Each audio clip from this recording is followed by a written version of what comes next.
Capítulo 4. Mientras Pedro y Juan le hablaban a la gente, se vieron enfrentados por los sacerdotes, el capitán de la guardia del templo y algunos de los saduceos.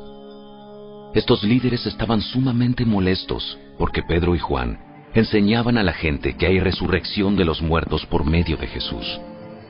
Los arrestaron y, como ya era de noche, los metieron en la cárcel hasta la mañana siguiente.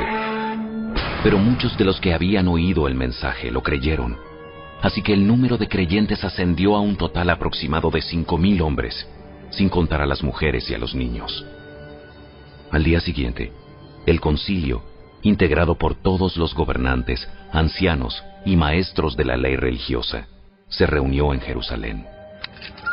El sumo sacerdote, Anás, estaba presente junto a Caifás, Juan, Alejandro y otros parientes del sumo sacerdote. Hicieron entrar a los 2 discípulos y les preguntaron: ¿con qué poder o en nombre de quién han hecho esto?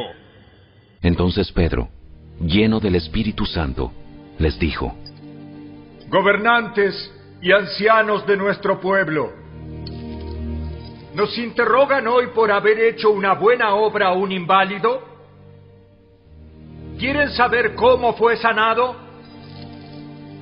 Déjenme decirles claramente, tanto a ustedes como a todo el pueblo de Israel, que fue sanado por el poderoso nombre de Jesucristo de Nazaret, el hombre a quien ustedes crucificaron, pero a quien Dios levantó de los muertos.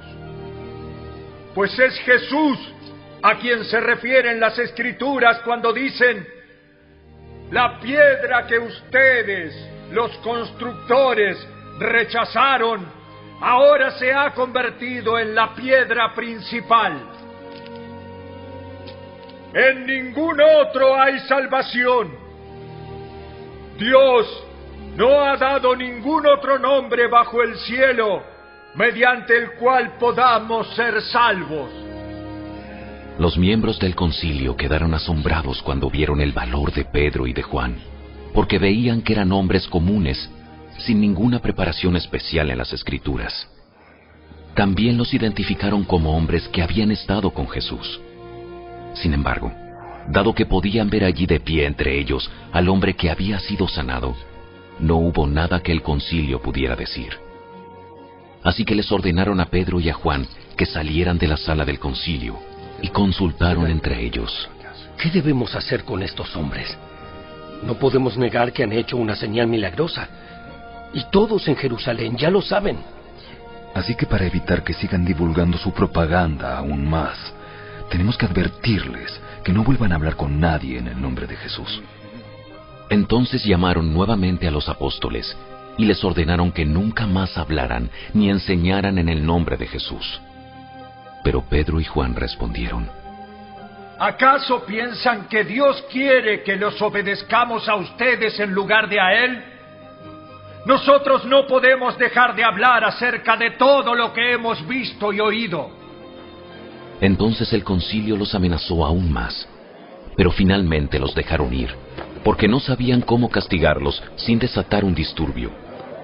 Pues todos alababan a Dios por esa señal milagrosa, la sanidad de un hombre que había estado lisiado por más de 40 años.